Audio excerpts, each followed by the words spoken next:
to the Nerdiverse. Go ahead, sit and listen to the masters, the old heads, talk about what you love the most. Video games, comics, movies, and everything you need to maintain.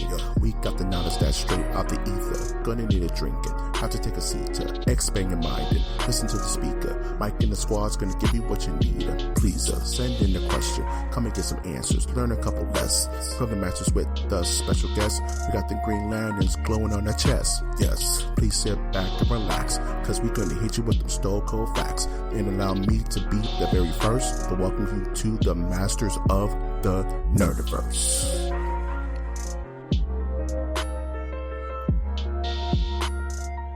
Welcome to Masters of the Nerdiverse podcast, where we always have such sights to show you. This land of confusion of a podcast can be found on iTunes, Stitcher, Spreaker, SoundCloud, YouTube, iHeartRadio, Google Play, and Spotify. How about that? I'm, of course, your host, Mike G, and my also host, you can hear him revving up. He's too hype. My also host, he's that cartoon where the kid turned into a car and he was red. He wore a red sweater. Well, his name is Winter Trash Monk III. This guy is the best. What movie did he turn? Well, what movie did he turn into a car? No, there's this old cartoon where the kid could transform into a car and his hands would turn into the wheels, and wasn't there a Treehouse of Horrors where someone got like hit by a car and then they transform into a car? No, I'm thinking of Futurama. Okay, where Bender becomes a car at night. Yeah, that's kind of the same thing. It's like this weird. Somebody will find it. If you find it, hit us up on Twitter. Yeah. He gets bitten by a werewolf. Bitten by a radioactive car. So it's turning into a car at night. Man, what y'all know about that? Oh, what's going on, Winter Man? How you living, dude? I'm living fantastic here. This is Trash Monk the Third. Trash Monk, Trash Monk, Yeah, man. I'm coming at you in the bunker. It is filthy right now. This is signs of Winter has found a game that has been preoccupying his time. Nice. And time to talk about it. Risk of Rain 2. Okay, folks. Talk to me about this game, because I've seen this all over Twitch, and it looks boring as hell. Like, I'm just saying. You're a communist. You're part of Wow. Just sell me on this game, because I've seen a ton of people play it, and I'll watch like 3 hours of it. Yes. So I'm going to shut up. Just tell me all about this game. So essentially, in the Winter's review, it's a roguelike game. So you have to be comfortable with dying and starting all the way back from the beginning. You land, and the object of the game is to find a teleporter on each place that you find. And then the game gets increasingly difficult as time progresses. And essentially, it starts off like there's a few monsters here and there, and every time you kill a monster, you get gold. Okay. And by the way, everyone on your team gets the same gold. So if you kill one, I get 5, you get 5, everybody get 5. They got 5 on it. Okay. Yes. And then you can open up crates around the map that have like abilities that stack. Okay. So yeah, you never have to get rid of them unless you like trade one in to do a 3D printing of a different one, or you trade in 3 or 5 when you're at a different map. But that's beside the point. So you find the teleporter, and then a monster, like a big boss battle happens, and you have to kill that boss. And then once you do that, and the teleporter is charged, you get zoomed out of the map. You get taken out of that planet, and you move to the next one. And you just keep doing that until, I guess, you can go until the very end. Logan and the guy I was playing with and we got to the point where we got to unlock a character, and that was pretty awesome. But but the battles can get crazy. Like, you have to be able to dodge, hit all your buttons right. Like, I play with an Xbox controller on the computer. Fight me, fellas. Fight him. And yes. And I think it's fun. Like, for a game, it hits a couple of buttons for me, which is there's unpredictability, there's replayability happening. It's in early access, and it has already a great playing process, or Yeah, it's still in early access, and it's a great game. Like right now, if it was just released right now, it would be beating other games of that caliber. Then there is the like the co-op Oh, there's side of co-op. things, where well, the whole thing is co-op when you play with your buddies. Oh, okay. Yeah, the multiplayer is like you are forming a team, like Left 4 Dead style. Oh, Like you're all on the okay. same side, and there's like different characters that you can play with different abilities. Cool. Okay, I didn't Yeah. know there was a So multiplayer. and it's Oh, it's $20. $20. Like guys, we have like can I be so the people who are saying this Mm-hmm. is boring or who are hidden communists, let me tell you something. How much money did you spend on Fallout 76? Ooh, that's a sore spot, man. Risk of Rain is Risk of Rain is $20, and it's a better experience. Damn. And it's in early Put them on access. blast, Winter. Tell them about themselves, man. Yeah, it's like I can't tell you. I've done it 3 times, I think, where I've spent $60 on a game, and it was disappointing Yep. to me. Like Grand Theft Auto online. Mm-hmm. Well, Grand Theft Auto, I bought it just for online, and the loading time alone is not worth the game to me. I'm gonna sneeze real quick.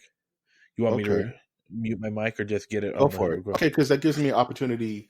Because I think we're going to have a similar thing to talk about. So that gives me opportunity kind of to take the mantle Yeah. of a roguelike that I've been playing too. Actually, I've been playing a bit of a roguelike because I've just been trying to really get into my Nintendo Switch, like just really start playing some of the more indie games. And Enter the Gungeon was like $7. So By Devolver Digital, right? Devolver Digital, man. Those madmen. So I was like $7, $8 for a game that I've heard is really good. Sure, why not? Right? So I bought it, and I've been jumping in and out of Enter the Gungeon, which is a very easy to get into roguelike, where you like Winter was saying, you have like your hero characters that you can choose to have different attributes within the gungeon, and it kind of has an over the head kind of the Binding of Isaac kind of play style, where it's running gun, Right. and you get randomized weapons, you get randomized health items, 1-ups. It's bullet hell. So you kind of have to. It's kind of like looking Can't you play a gun? There is a gun unlockable. You could just play the gun, but I haven't unlocked it yet because I just started getting into it. So you would say that is a mobile Gundam. If they let you play as a Mobile Suit Gundam, I would be playing it right now and forego the podcast. No, it's a mobile Gundam. Mobile Suit. Gun. It's a mobile Gundam. It's a Gundam. Just accept it. Accept my joke. It's really fun. It's really easy to just lose yourself into it and just, you mess around and 45 minutes have passed and you're just trying to get, and everything about it is really fluid. Like the bosses of that particular dungeon randomized. So it's hard to catch. You get a rhythm of a boss. Like if you get to the boss and you lose, you're like, okay, let me fight my way back. You get there, it's a different boss. You're like, crap. I have to relearn. I have to relearn the pattern of this guy, and it just makes it that much more. I need to get back in it. I need to get back in it. I need to jump back in. I can do better this time. Kind of feeling, which is what a roguelike's supposed to be. So I'm really excited to kind of dig my teeth into this. And also, once Dead Cells gets on sale, I'm going to try to pick up that too. I think my Switch is going to be mostly my indie box, where I can just play these $10 games, $15 games, and just have a good time, rather than, like you said, making that $60 commitment to something that may not be good, or maybe a 10-hour game or something like that. But because I'll tell you, like, that's cool. Like Devil May Cry 5, it's probably going to be one of my top 5 games of the year. But for me, it didn't have much replayability for me. Just because once I beat it and I finished the story, I was kind of like, okay, that was awesome. But then that's it. Of course I can go in and remaster combos and get better and get good and beat the game on Dante Must Die mode. But at this stage of my life, I just don't need to do that to feel like I completed it. I don't know. Call me a casual, but a filthy casual, but I don't know. Casual. Oh, damn. I guess I'll drink my Mountain Dew Cold Red. Go home and play your casual. Go home and play your Fortnite. Your Furt nerd. Oh, man. You want to talk about So, any good did you watch a movie this week? a movie? No, I didn't. I wanted to go see either Shazam or Pet Sematary because I'm hearing both are good for different reasons. Especially Pet Sematary. I'm hearing really good things about Pet Sematary remake. So I need to settle down and sit and watch that. The only thing that I really watched of any substance, well, I watched two things. Which one of them I watched the shorts for the Alien 30th anniversary. Those were pretty fun. Both shorts. One was named Specimen, and the other one was named Containment. And it's these indie. Wait, isn't this for the news part? Yeah, it's fine. It's fine. We have to just talk about it now. I watched this. Which one had the robot dog in it? That was Specimen, I think. Oh, spoiler alert, folks. Oh, man, that's literally the hook of that's the hook of the short film. That's fine, though. I've done it now. You've done it. You beautiful bastard. You've done it. Well, that's for all those folks that don't understand Avatar. Hashtag down with the cocoa. Blue cocoa. Down with the blue cocoa. That blue magic. That's a brand name. Nope. Not blue magic. That's that. We're not. That's that blue. You said blue cocoa, man. What do you want me to glean from that? Blue as in Avatar and cocoa as in coconut. Okay. What else does it mean? Nothing at all. That's right. Just can keep that buttoned up. Let's talk about this Twilight Zone episode, man. Let's talk about this shit. I don't know what you're laughing about. We're not part of the joke. So it's funny. We me and Winter have our preamble before we record. How you been, man? That good stuff. Yeah. And Winter brought to my attention, hey, man, did you see that Twilight Zone episode? And I'm like, yo, yes, I did. Oh my goodness. Because me and Winter are avid Twilight Zone fans, i.e. listen to our top 10 Twilight Zone episodes of all time. That's actually one of my favorite episodes of the channel so far. So if you haven't had a chance to listen to that episode, it's damn good. I think me and Winter did a good job on that episode. That being said, we both watched the free episode, the first episode of the Twilight Zone called The Comedian. And I would like to ask Winter. Life is just one big joke. My life isn't a tragedy; it's a comedy. But we'll get there later. We'll get to that later. But Mama always told me I needed to smile more, to put on a happy face. But I don't think I have anything to smile. I don't have much. The Twilight Zone's getting big joke, Rorschach. The Twilight Zone's getting crazy out there, isn't it? What did you think about this episode, man? Did you watch it? Okay. So I watched a little bit of it and then I paused it and went I have no need to go back to this. Damn. So I'm trying very hard to contain my disappointment in some things. Mm-hmm.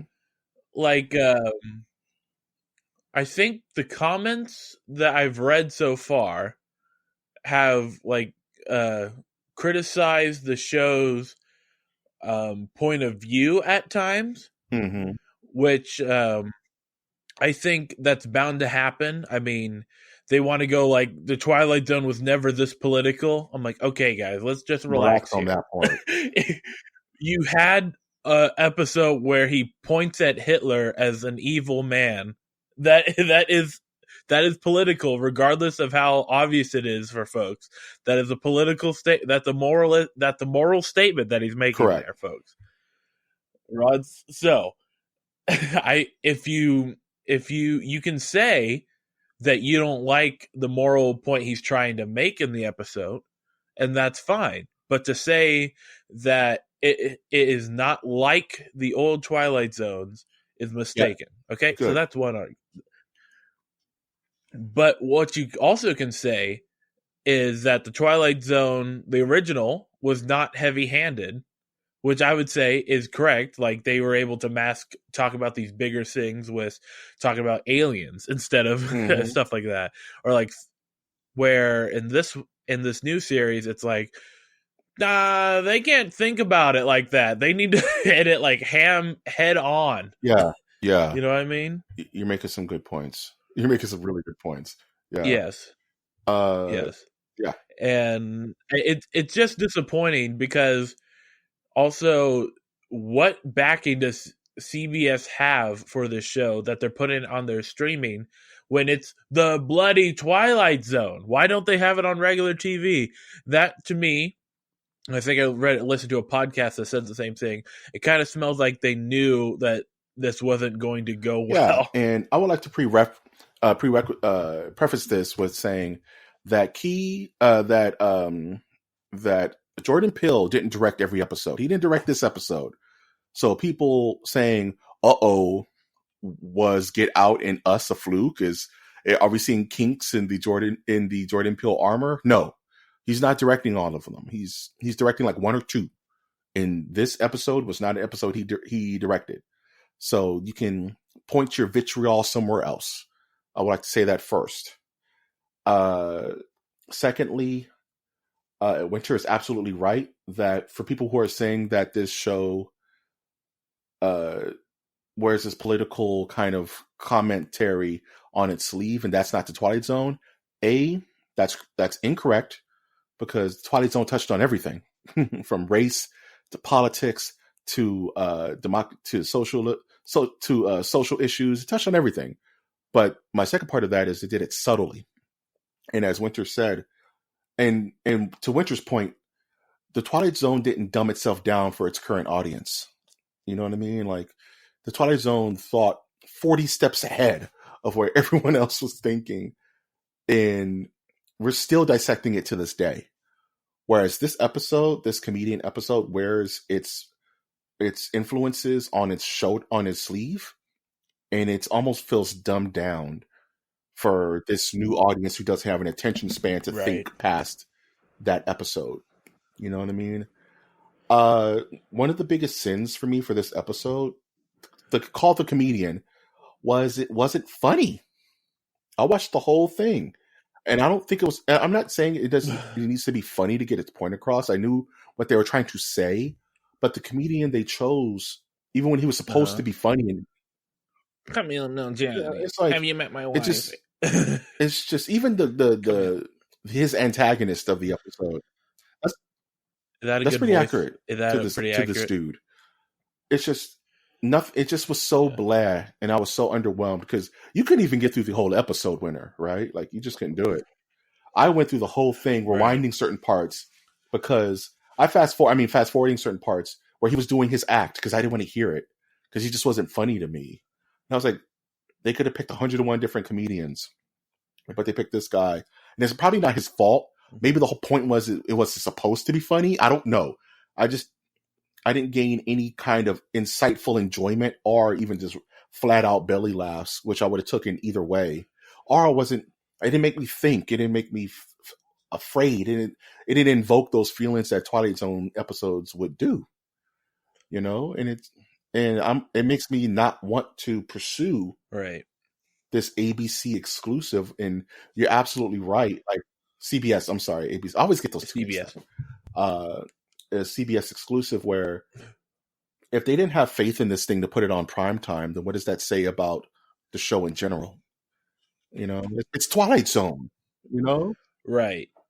And it's upsetting because it's like, if CBS is making anything I want to see right now, they put it on CBS Access. For instance, Star Trek. Yep. That was supposed to be on regular television, but Access. No, it's got to be CBS Access. Because, you know, it's right. They will let. Is that the same station that does the Big Bang Theory or did the Big Bang Theory? Yes, and it's funny that you mentioned that because one of the podcasts I listened to, this is one of the other points. They said that the main audience that CBS Access is going for is for those folks who want to watch Big Bang Theory, but they can literally just wait 5 seconds and look for any channel on on TV, and there's possibly Big Bang Theory playing on there. Yeah, because it's been Like there's not syndicated. it's not like Everybody Loves Raymond. You got to find specific places for it. Right. And the audience that they're going towards who want Twilight Zone, who want Star Trek, you know, may not be a CBS audience anymore.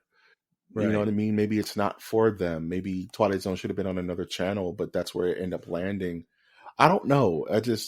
So I have in the same podcast brought up a good point of how we have it would be fun to kind of think about, would we think of this new Twilight Zone differently if we did not have Black Mirror right now?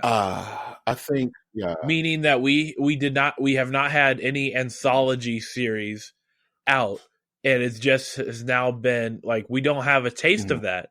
Like we don't have a taste of like what could be a science fiction with a message behind it anthology series. It's what, yeah. And now, because people are going to make the comparison, like, how is it that, because, and there's I believe the director of The Comedian did also direct one of the Black Mirror episodes. But it is interesting to think about how we have something that is a modern and successful modern look of this is what an anthology series with a message behind it, but has science fiction elements to tell that message goes by. And Twilight Zone still seems like it's in the Forrest Whitaker days. You know, and I was just thinking about that, mentioning that, is that this isn't the first time since that epic series that they've tried to bring back the Twilight Zone. There was a 90s revival that fell on its face for the same reason that this is falling on its face or getting bad reviews. As well as an 80s revival, too. Was it 80s? Or I think there was one before Forrest Whitaker. I believe you're right. But what it is that Black Mirror had to make a name for itself as this new anthology based on technology, you know what I mean? Whereas the Twilight Zone is big shoes to fill. And there's a lot of anticipation in that name. Like Star Trek is big shoes to fill. There's a lot of anticipation and weight behind that name.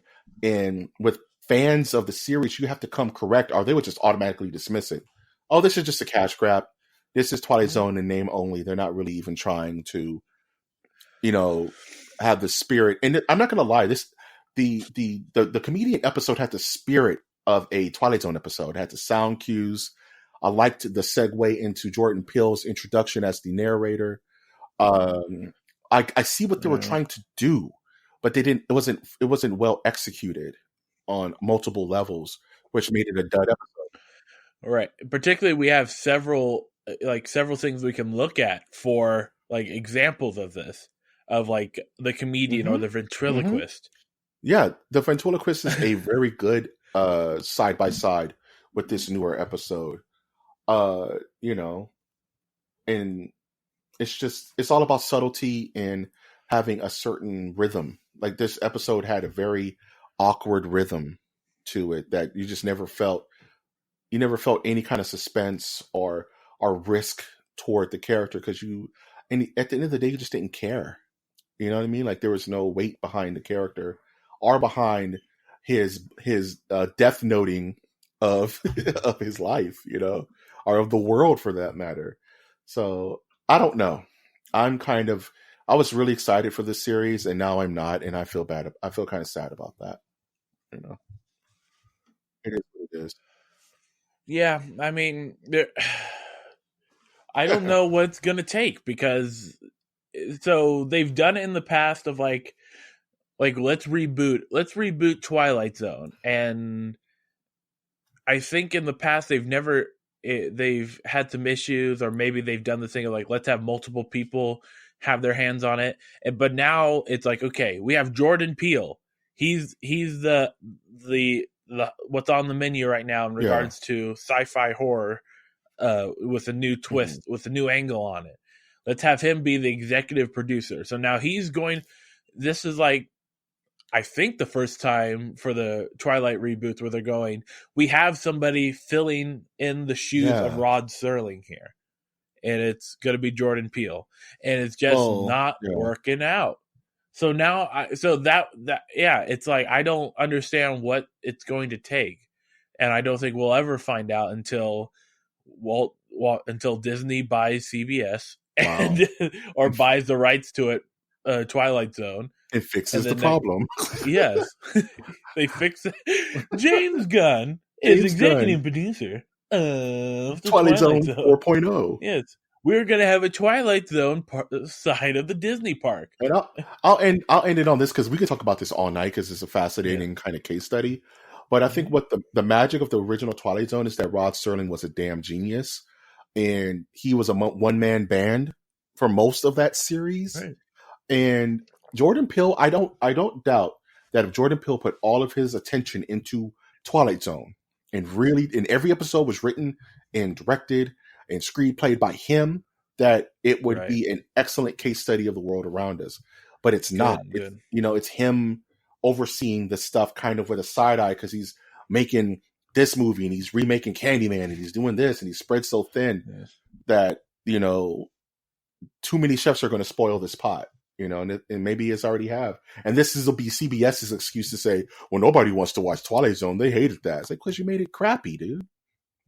Of course. That's actually a good point. I think we can make an argument that says if you're going to have a show or a film that has a message behind it, you need to be a one-man band. Because if you have too many chefs in the kitchen, then you're going to have multiple messages. Yep. And that itself ruins the message if you can't explain it all. Like, that's why Oliver Stone does well, regardless of what you think of his message. But it's because he has control of what the message is. At the end of the day, and that's why it was so important. You mentioned James Gunn.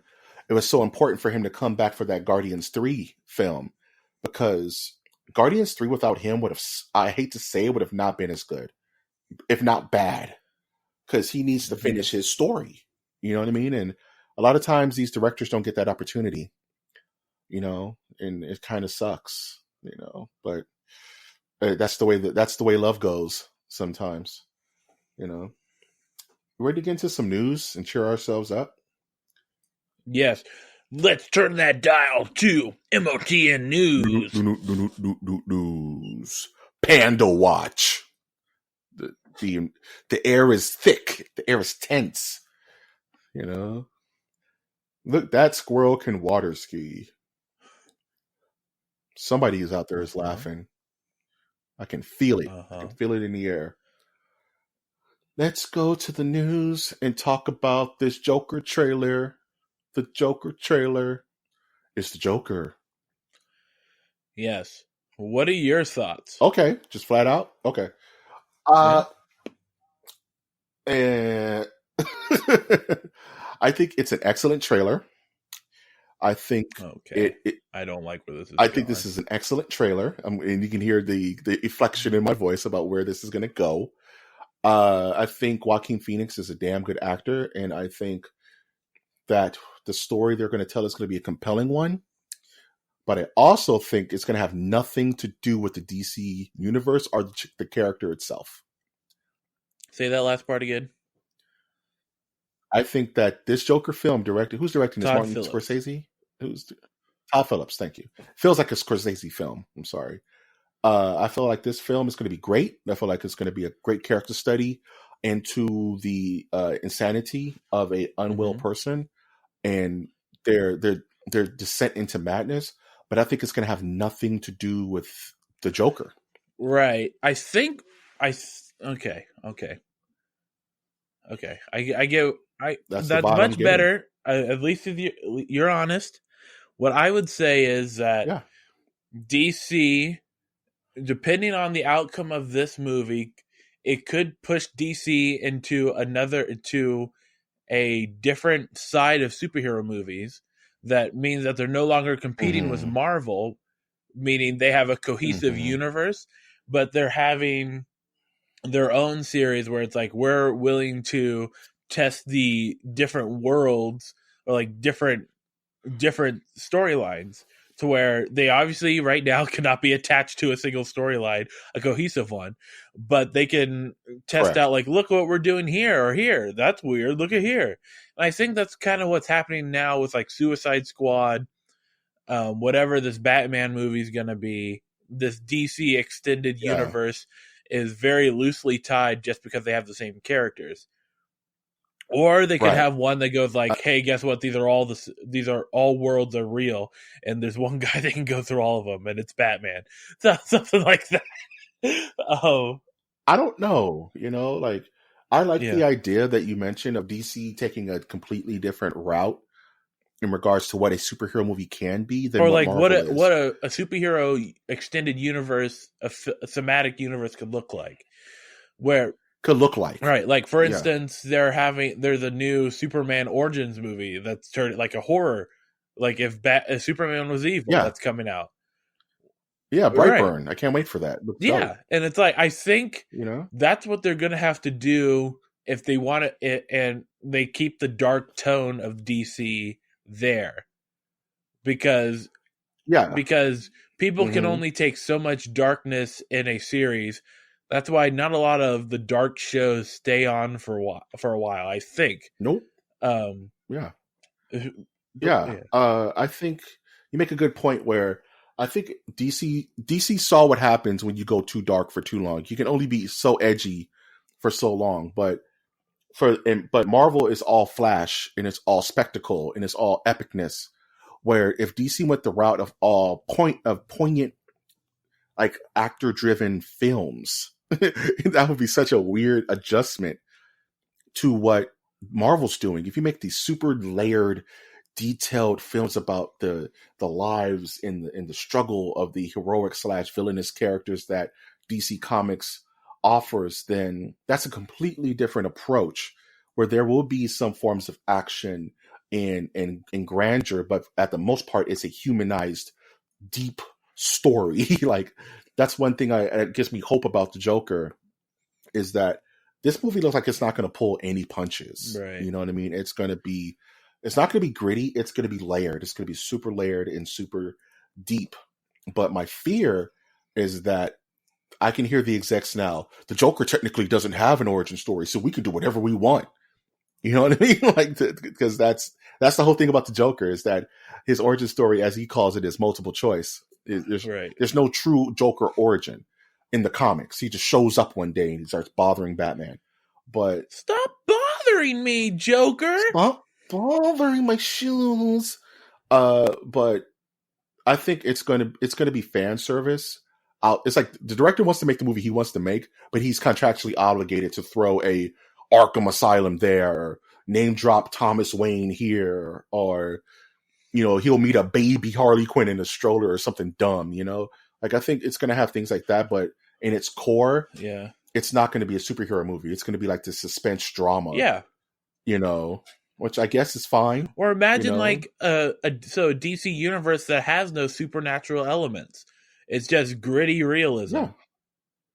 I'm okay. Like I'm okay with them taking a weird direction. Yeah. Like if Green Lantern was more akin to Alien than it is to Star Wars. Like just this heavy feeling like space drama, like I'm okay with them going that direction, but don't lose the beautiful epicness of comics in your pursuit to be different is all I'm saying. Do I foresee this Joker having a Joker mobile and squeezing acid out of his flower and silly stuff like that? No. That's probably not going to happen. Yeah. He's going to be grounded as hell and he's going to get hit by cars and probably murder people in cold blood. But he's going to be doing goofy Joker stuff. And is he going to have a fisticuffs with Batman at the end? Probably not. It makes me, this makes me think of this really good graphic novel written by Brian Azzarello called Joker, where it's really good. It's Brian Azzarello wrote it, and I forget the artist. The artist is killer. Dang, I can't remember his name. But it's about a Joker gets out of Arkham, and it's one day in the life of the Joker, and it's all set in this gritty realism. And it's a really good one-shot graphic novel. Find it Please read it and let me know what you think. It's one of my favorite Joker stories of all time. So yeah, DC outside the one Killing shot Joke. diverse. There you go. I like What the one shotiverse. We got to get cooking, man. We got a lot of news to cover. Yeah. Because we've been having some good talks. This is more. Are you a fan of Cowboy Bebop? No. Are you a fan of that? I probably will anime? watch it, but I haven't watched too much of the anime. Okay, so this is more of a me story, so I can fly through it, so it's fine. Sorry, Austin. No worries. Austin understands. That's Ozzy Austin. That's your boy. That's the Holmes Skillet. Live action Cowboy Bebop. Apparently, John Cho, you know him as Sulu from the Star Trek new films, is going to be playing Spike Spiegel in the Netflix Cowboy Bebop series. Just my quick thoughts about it. I'm just going to tell you, like, personally, I think Cowboy Bebop is the perfect anime from head to toe. If someone says, I want to watch anime, what do I watch? You let them watch Cowboy Bebop. Scoop. The whole thing. It's a real quick watch, and it's beautiful and well done. John Cho playing Spike Spiegel? Sure. Why not? An older Spike Spiegel. I don't care. It's fine. Moving on. Another DCEU news. Idris Elba is going to be in the Suicide Squad, the reboot by James Gunn. He was supposed to play Deadshot, and take over the role from Will Smith. But apparently, they're going to be burying or sidelining the Will Smith character and making him a completely different character, which is perfect in my eyes because I think there's nothing more. Just make him the character Luther, and just let him kick down a bunch of doors. Yeah. Oi, oi, oi, Batman, oi. Real rock and roller. Yo, real rocket. Don't get me started on rock and roller, dog. That was rough. That was a nice You pull. need to tell me to not do British accents on this show. No, I'll allow it if you talk about rock and roller. No. that Johnny quit, dog. That's fine. He can play 101 different characters. And since DC is not above race swapping, who knows? He could be anybody. So I'm not going to try to theory craft what character he's going to play. And nowadays, he can play anybody. So it really doesn't matter. Have you seen this news about the upcoming Overwatch event? They're bringing back Stormwatch again. Well, Storm I don't think Rising. So it's not Stormwatch. I think it's a whole. So every year, I believe Overwatch releases a PVE game where they play they give you 4 different characters and you have to kill a bunch of enemies, sort of story. And there's it's very cool. I always like it when they do it. It tells you some more of the lore of Overwatch, which is always good because Overwatch. I could talk about Overwatch for a while, but we don't. Oh, no worries. Yeah, I just think it's fascinating because it's been a while since we had one of those PVE kind of events from Overwatch. I think the last one I remember was the Halloween one, right? Where you have to fight. So they do it every. They do it. So they must have that. They have that every year, I believe. So this must be. I don't know how many times they do this, but you're right. It's been a while. It feels like it's been a while for me, but I'm excited. I've been looking for a reason to get back into Overwatch, and this may be it. You know what I mean? So the what? The what? I want to talk about Borderlands 3 in the Epic Game Store for a second. Nah, that's all right.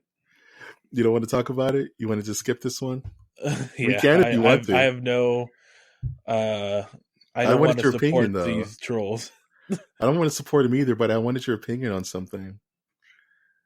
Okay, it doesn't necessarily have to be about Borderlands. It could be about the Epic Game Store.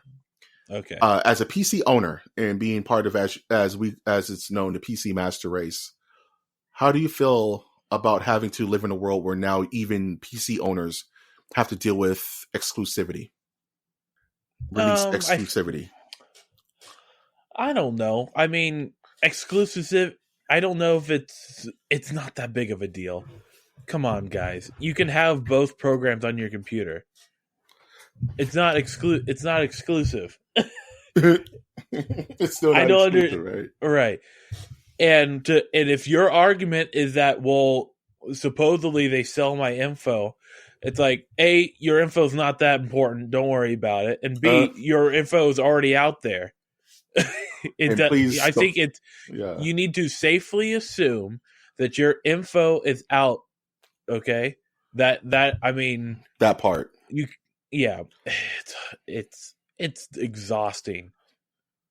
It really is exhausting, and it's is it. Do you just kind of put this over your shoulder, like this is just trolls being trolls, or do you think there's a genuine, a actual issue with this? Like Yeah, you just completely dismiss it.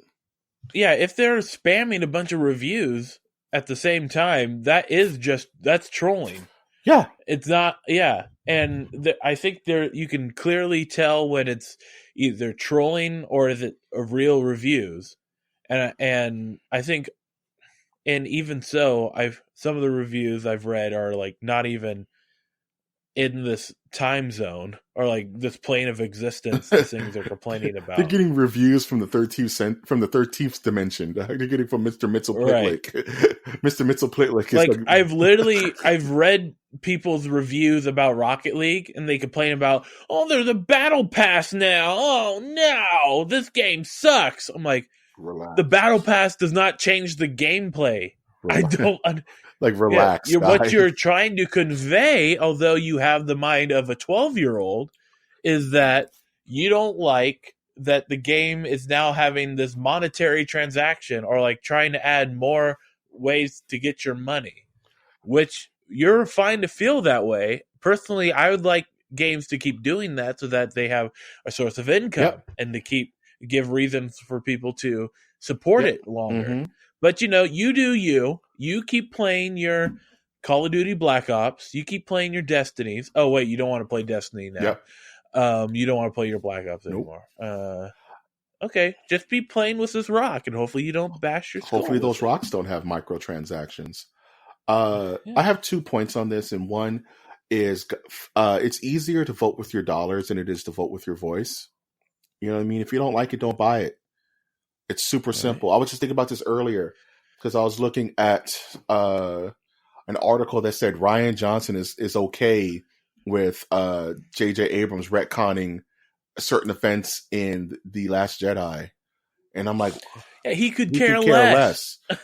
He's got the money, folks. And what's sad is these same people who are doing death threats and bomb and review bombing this movie were the same people who saw it 3 or 4 times. Yes. You're doing a detriment to yourself if you don't approve of the content. Vote with your wallet. And I would change what you were saying there about how it's easier to vote with your money or speak with your money, when actually it's a lot easier to speak with your words, but it's meaningless. That's what I'm saying. If you want actual change to happen, and I'm not going to say that reviews do not change the direction or course of a video game or a film or whatever kind of creative property there is, because the truth of the matter is that we live in a world where your online presence and your reviews can affect the outcome of your intellectual property. I'm not saying that that there's no voice for the voiceless unless you have money. I'm not saying that. But I am saying is that if you really want these people to feel it, then don't buy it. Don't complain about it after you've bought it, because they don't care what you have to say at that point. They already have your money. You know, you can go on the internet and blow it up, but they still got your cash. You know, like that's the whole point of this thing, is to make money, and they're okay. Like, why do you think EA is still in business? They get some of the worst press in the universe, but it's because the same people who are complaining about Anthem are the people who are shilling out to it. You know, and it's like you got to vote with your money, and and if you want to voice your opinion about something you've never played or never seen, then I'm starting to get to the mind where you can't. I wish there was some kind of system where it's like you can't put a review on Rotten Tomatoes unless you scan the SKU of your movie ticket into the system. It's getting to that point because people are weaponizing their opinions. You know what I mean? Against things that They've never seen. Okay, you're getting to Alex I'm just Jones saying. I'm just territory saying. there. They're weaponizing their opinions at the global media escape. scheme. I'm just saying, like, Yeah. this is ridiculous that, something like Captain Marvel had to deal with it, what it had to deal with. Sight unseen. It had like a 34% on Rotten Tomatoes. The movie was still 2 weeks out. Like that doesn't make sense. Like, if you saw the movie and you have proof that you've seen the movie, tell me what you thought about it. You know what I mean? But it shouldn't be that you have these trolls going on the Steam platform and downvoting the hell out of Borderlands 3, even though Steam has nothing to do with what Epic Games is doing. They have nothing to do with it. That's all Epic. And that's all their deal that they struck with Gearbox. So why are you bombing the wrong people? Because I'm done. It's crazy. It's just, this world is getting kind of crazy. I don't even know how to approach this next news article. I just think it's funny that there's Yu-Gi-Oh tournaments are penalizing players for being smelly. This is a real article. Should have been done a long time ago, folks. Okay, there is a stigma in the nerd culture where certain nerds can be smelly. You go to cons, you go to Comic-Con, the BO hits you just woof, just oh shit. It's in my nostrils. And it's not all the time. It's not everyone. This is, of course, the general mass. And, and it's gotten to the point where it's become such a complaint that the tournament organizers are like, look, guys, if we smell you, you can't play. Like, go home, figure it out, sort it out. And I feel bad because some people are really nose deaf and they don't know.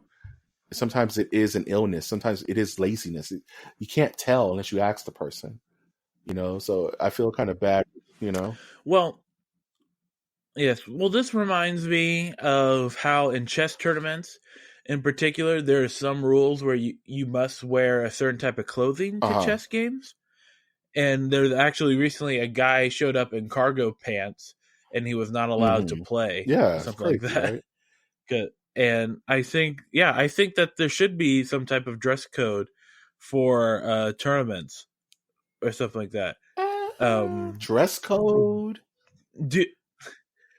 Well, dress code would include not being smelly. I mean, I'm always of the opinion of no shirt, no shoes, no service as being the absolute bottom for anything. Because some people can't afford to put on big ass suits and zoot suits and show up, Right. I mean, they got the money to afford to go to Yu-Gi-Oh tournaments. True. And some people see body odor as being an offense to them. I was attacked by this person's BO, and that's a whole another can of worms I don't want to go down. But I think that them, rather than making it a penalty for them to encourage people to say, hey, seek help. There are avenues there. You can go visit your doctor to have them help you, to get your, for real, get your BO under control.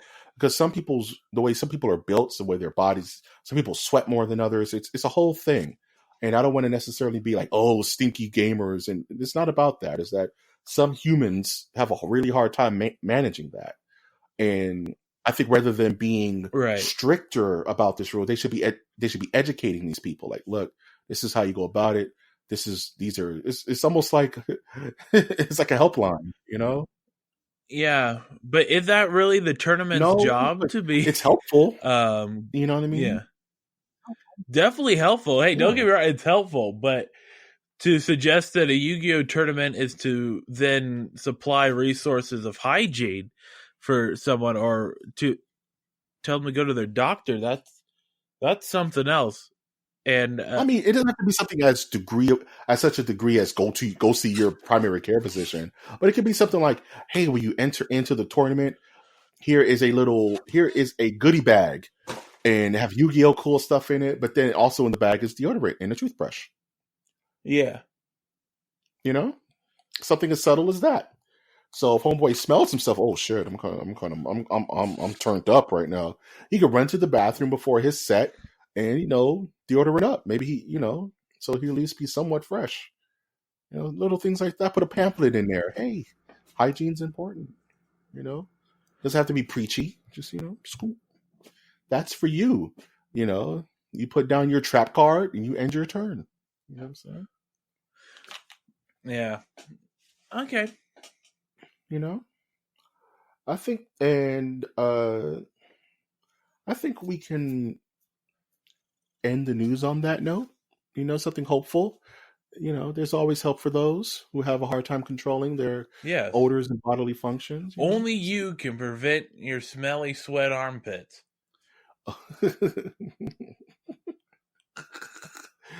Dang. Yes.